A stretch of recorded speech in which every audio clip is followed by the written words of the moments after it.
시험 문제를 풀고 이제 점수를 획득하는 데는 한 살이라도 어린 게 훨씬 더 유리하다고 저는 생각합니다. 저는 그렇게 생각하지 않습니다.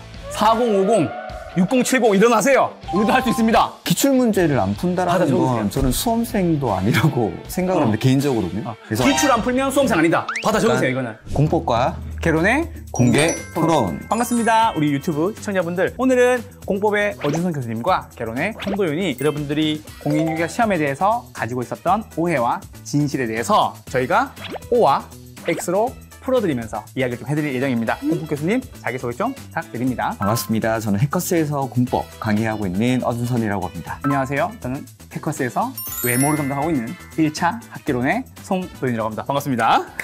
교수님 지금 첫 번째 질문부터 한번 시작을 해볼 텐데요. 한때 국민 자격증으로 불렸던 공인중개사 시험 쉬운 시험입니다. OX로 답해주세요. 하나, 둘, 셋. X. X. 먼저 좀 답변해 주신다면요? 사람에 따라서 느끼는 체감 난이도는 다 다르겠지만 일반적인 사람들에게는 결코 쉬운 시험은 아니다라고 생각합니다. 저 역시도 그랬고 제 주변에도 공부를 많이 하신 분들에게도 물어봐도 역시 쉬운 시험이 아니었다라고 말씀을 다 하셨습니다. 뭐 조금 이제 시험에 익숙하신 분들, 객관식 시험을 많이 쳐보셨다거나 아니면 법을 전공하셨다거나 이런 분들은 뭐 사람에 따라서는 쉽게 느낄 수도 있겠지만 결코 평균적으로는 쉬운 시험은 아니다라고 생각을 합니다. 그래서 절대적인 어느 정도의 공부 시간이 반드시 필요한 시험이 아닌가라고 생각을 합니다. 저 같은 경우에도 X를 들었는데 난이도가 쉬운 시험이다 라고 얘기하는 것은 저는 한 10년 전, 15년 전 이야기에는 먹힌다고 생각합니다. 근데 최근에 시험 난이도 추세가 좀 어려워지는 편이에요. 난이도가 쉽다고 생각하면 공부를 게을리할 수 있어. 그래서 난이도가 쉬움에도 불구하고 제가 X를 들었던 이유는 열심히 공부해야 그래도 합격할 수 있는 시험이다 라고 말씀을 드리기 위해서 제가 X라고 말씀을 드렸습니다. 난이도가 쉬운 시험이다는 좀 둘 다 X라고 정리가 돼서 좀 공부를 하셔야 된다. 최근 추세는 어려워지고 있다. 이렇게 좀 정리해 드릴 수가 있겠네요. 자, 두 번째입니다. 공인중개사 시험은 암기가 100%이다. 자, 하나, 둘, 셋, O. 저는 X. 왜 암기 100% 아닌 거죠? 사실 시험은 궁극적으로는 암기지만 그 암기를 어떻게 하는지가 훨씬 더 중요하다라고 저는 생각을 하기 때문에 가끔 이제 공부를 시작하시는 분들이 그냥 처음부터 막 아주 세세한 내용을 외우기 시작할 때 그때 너무 답답한 게 공법을 어렵게 느끼는 이유가 공법은 특히나 다른 과목에 비해서 용어들이 너무 어려운데 이게 무슨 말인지도 모르는데 이상한 단어들을 막 외우기 시작하니까 머리에도 안 들어가고 어렵게만 느껴지는 겁니다. 처음에는 용어들을 정확하게 어떤 내용인지 어떤 뜻인지를 알고 이해를 하신 후에 암기를 해야 훨씬 더 효율적으로 암기를 할 수 있지 않나라고 생각을 합니다. 궁극적으로는 암기를 해야 되지만 저는 그 암기를 어떻게 하는지가 훨씬 더 중요하다고 생각을 합니다. 저는 이제 암기 100% 말씀드렸는데 강제 암기가 아니라 여러분들이 생활 속에서 겪으셨던 것들 그리고 해당 경험을 통해서 부동산 매매 정도는 한번 해봤다 싶은 경우가 있잖아요. 그래서 그런 부분을 통해서 우리 좀 자연스럽게 암기가 될 수 있도록 사실 모든 시험은 암기만 다 하면 합격할 수 있습니다. 이 암기를 해커스에서 어떻게 암기시켜 드리는지 가장 편하게 본인한테 와닿게 그리고 좀 쉽게 다가갈 수 있게 암기시켜 드리고 빠른 합격으로 돌려드릴 거니까 이건 의견이 좀 갈렸네요. 암기가 됩니다. 그리고 어준선 교수님이 암기 안 해도 된대요. 전 암기 한다 그랬어요. 아시겠죠? 어쌤이 책임질 거예요. 따라가세요. 아시겠죠? 세 번째 질문입니다. 젊은 사람보다 그래도 나이가 좀 있으신 분들이 시험 치는데 더 유리하다. OX 해주시죠. 하나, 둘, 셋, O. 저는 X. 전 O로 했습니다. 그러면 아니다고 하신 우리 어준선 교수님의 변명 들어보겠습니다. 우리는 이제 시험이니까 암기는 무조건 한 살이라도 어린 게 유리합니다. 어린 사람들이 머리도 잘 돌아가고 암기라고 방금 해놓고는 물론 과목에 따라서 민법 같은 경우에는 이해를 하는 측면에서는 나이가 있으신 분들이 훨씬 더 조금 유리한 편은 있긴 있습니다. 근데 시험 문제를 풀고 이제 점수를 획득하는 데는 한 살이라도 어린 게 훨씬 더 유리하다고 저는 생각합니다. 저는 그렇게 생각하지 않습니다. 4050, 6070 일어나세요. 우리도 할 수 있습니다. 우리는 비록 젊을 때의 총기와 그 기억력에 약간의 감퇴가 있을 수 있지만 우리에게 뭐가 있다? 경험이 있다. 뭐가 있다? 노련미가 있다. 그 노련미가 우리의 공인중개사 시험에 좀 편하게 봤었을 때 나 이거 해봤는데 매매 해본 사람이 중개사법 잘 풉니다. 부동산을 사서 운영해본 사람이 투자론 문제 훨씬 더 잘 푼다고요. 저는 개인적으로는 연세가 좀 있으신 분들이 공부하시면 중개사 시험에서 내가 했던 게 이거구나 라고 접목만 시킬 수 있다면 훨씬 더 유리하지 않을까 라고 생각합니다. 이건 좀 의견이 좀 갈렸네요. 노련미 화이팅! 4050 이상 화이팅! 한 살이라도 어린 게 암기에는 훨씬 유리합니다. 저보다 나이가 많아요. 저보다 늙었다고. 아시겠죠? 제가 더 젊어요. 네 번째입니다.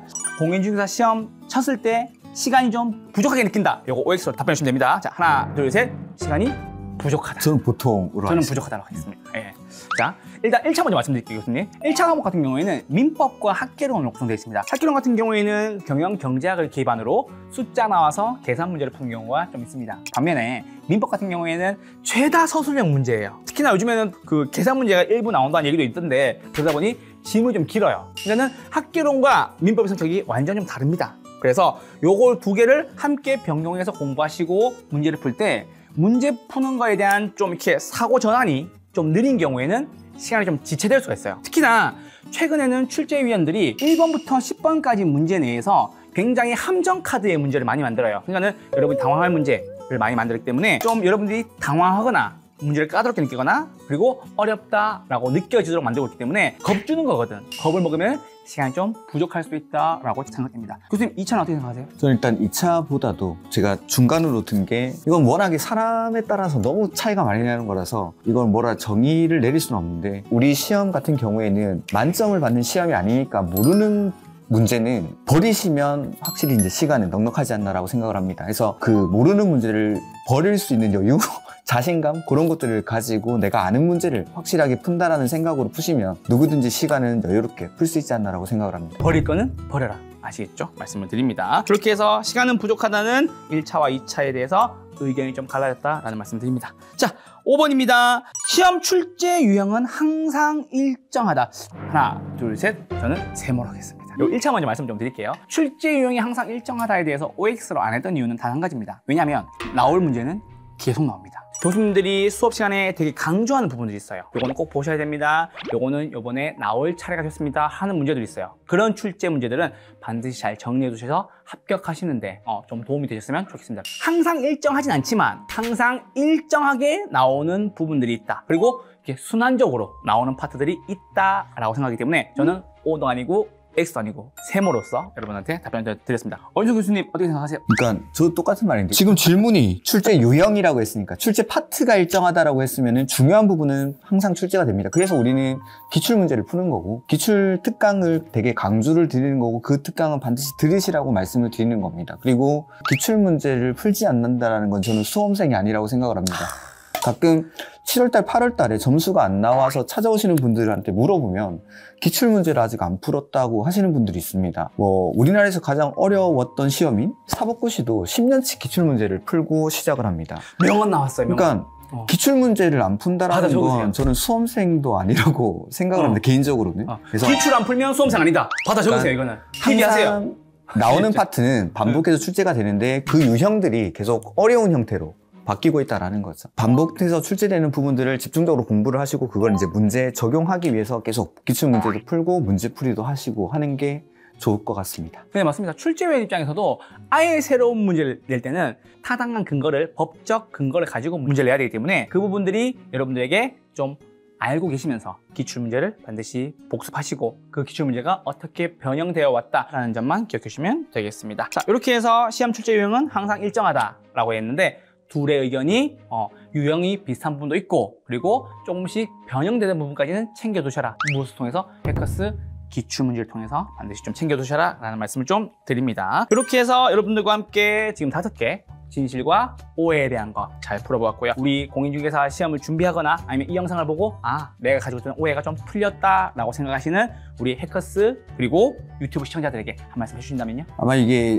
저희가 준비한 질문들이 막 이렇게 온라인에 떠도는 그런 질문들 중에 많이 올라오는 질문들을 정리를 한 것 같습니다. 저희의 공개 토론이 여러분들이 그 궁금증에 조금 도움이 되었으면 하고 그 다음에 앞으로 공부를 하실 때도 우리 해커스 공인중개사를 통해서 여러분들의 합격에 도움이 됐으면 하는 바람으로 저희가 이런 영상을 준비를 해봤습니다. 앞으로도 저희 믿고 따라와 주시면 여러분들의 합격에 도움이 되도록 저희가 최선을 다해서 강의를 하도록 하겠습니다. 감사합니다. 오늘 공법의 어준호 교수님과 1차의 외모와 1차 합격을 담당하고 있는 저 송도윤이 공개 우리 토론을 진행을 해보았습니다. 그리고 유튜브 시청자분들, 저희 해커스 교수님들은 여러분의 합격을 위해서 많이 고민하고 오늘도 교재 만드시고 오늘도 수업 연구하고 오시거든요. 그러니까는 반드시 함께 해주시길 부탁드리고요. 오늘의 공개 토론을 여기서 마치도록 하겠습니다. 공법의 어진성 교수님, 개론의 송도윤이었습니다. 고맙습니다. 감사합니다.